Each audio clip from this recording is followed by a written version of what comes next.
ইউরোর round of 16-এ যে 16 দল উঠেছে সেখানে কে কার মুখোমুখি এটা আপনারা অলরেডি জেনে গেছেন। তবে সেখানে সবচেয়ে বড় বিজ্ঞাপনটা মনে হয় ফ্রান্স ভার্সেস বেলজিয়াম ম্যাচ, সোমবার রাত 10টা।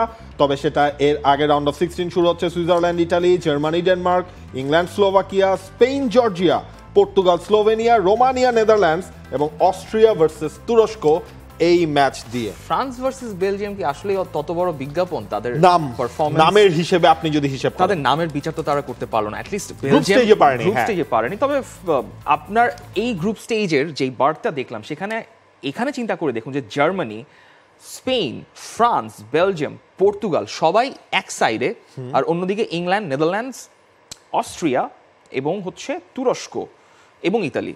তারা হচ্ছে ইতালিও আরেক সাইডে। লাইক একটু ইমব্যালেন্সড মনে হয়ে গেল জিনিসটা। দেখেন, আমরা যেটা প্রেডিক্ট করেছিলাম স্পেন আর জার্মানি তারা যদি রাউন্ড অফ 16 পর্যন্ত উঠে অ্যাজ এ গ্রুপ চ্যাম্পিয়ন হিসেবে তাদের দেখা হয়ে যাবে কোয়ার্টার ফাইনালে যে। চলছে প্রেডিকশন গেম নগদ অ্যাপে। প্রেডিকশন করে জিতুন জিক্সার বাই টিভি, স্মার্টফোন সহ আরো অনেক পুরস্কার। জার্মানি স্পেনটা মোটামুটি প্রেডিক্টেড ছিল। আলটিমেটলি কিন্তু সেটাই হচ্ছে যে প্রথম ম্যাচটায় আপনি হিসাব করে দেখেন স্পেন জর্জিয়া, হ্যাঁ জর্জিয়া যেই খেলা দেখিয়েছে এটা নিয়ে অনেক ধরনের প্রশ্ন উঠতে পারে যে পর্তুগালের এই টিমটা তো হচ্ছে আপনার সেকেন্ড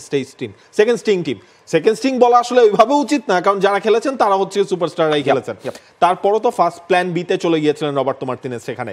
সুতরাং জর্জিয়ার রিয়াকশনটা কি হয়? তবে আমরা ধরেই রাখতে পারি যে স্পেন এখান থেকে থ্রু করবে। স্পেন আপনার এই টুর্নামেন্টে এখন মানে আনডিসপিউটেডলি ডমিনেট করে গেছে। 3টা ম্যাচ জিতেছে, একমাত্র 9 পয়েন্ট নিয়ে হচ্ছে তারা পরের রাউন্ডে গেছে। এরপরের হাইয়েস্ট হচ্ছে জার্মানি 7টা পয়েন্ট। এরপর আপনি দেখেন সব কিন্তু কাছাকাছি ব্যালেন্স, 6-6, ইংল্যান্ড ওইদিকে 5, ওই গ্রুপের কথা তো বললামই না, 5 মানে এই 6-6-5 ইতালিও খুঁড়িয়ে উঠেছে, ফ্রান্স তো খুঁড়িয়ে উঠেছে, নেদারল্যান্ডস তো হচ্ছে আপনার ওই বেলজিয়াম যে মন জয় করতে পারেনি, নেদারল্যান্ডসের খেলাও কিন্তু হচ্ছে গিয়ে এবার মানুষের মন জয় করতে পারেনি গ্রুপ স্টেজে। রাউন্ড অফ 16 এর মধ্যে আপনার কাছে ডার্ক হর্স কে?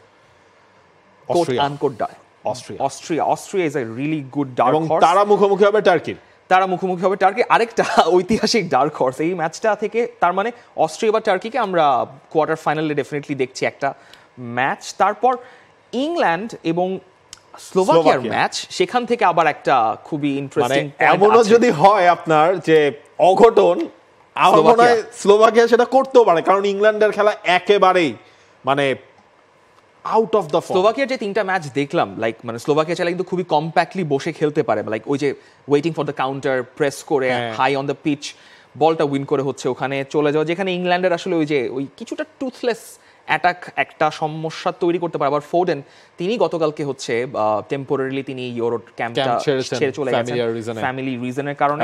এখন তাকে পাওয়া যাবে কি যাবে না, নেক্সট ম্যাচের আগে তিনি ফিরবেন কিনা সেটা কিন্তু এখন পর্যন্ত ক্লিয়ার হয়নি। একদিক থেকে ইংল্যান্ডের সুবিধা হচ্ছে তাদের যে এই বড় বেঞ্চটা বসে আছে, তাদের যে বেঞ্চের ডেপথটা আছে সেটা হয়তো সাউথগেট ট্রাই করতে পারে। তবে সাউথগেট কি করবেন সেটা নিয়ে অনেক সাউথগেটও আসলে প্রচন্ড চাপে রয়েছেন। পর্তুগাল স্লোভেনিয়া ম্যাচ আমার মনে হয়, তবে এটা কি খুবই আনফরচুনেট না? দেখেন মানে ফাইনালে যাওয়ার পথে আপনি মাত্র জার্মানি, স্পেন, পর্তুগাল, ফ্রান্স এবং বেলজিয়াম এই 5টা কিন্তু মাত্র একটা টিম ফাইনালে যেতে পারবে।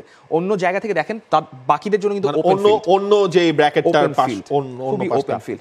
আপনারা কি ভাবছেন সেটা আমাদেরকে আলাদা করে কমেন্টে জানাতে পারেন। রাউন্ড অফ 16 এর কোন ম্যাচগুলো সবচেয়ে বেশি ধুমধারাক্কা এবং আপনারা ওয়েট করবেন দেখার জন্য? একটা ছোট ফাইনালের প্রেডিকশনও দিয়ে রাখতে পারেন কারা এখান থেকে ফাইনালে উঠবে। Instagram. Download T-Sports app to enjoy exciting games and highlights. Visit tsports.com.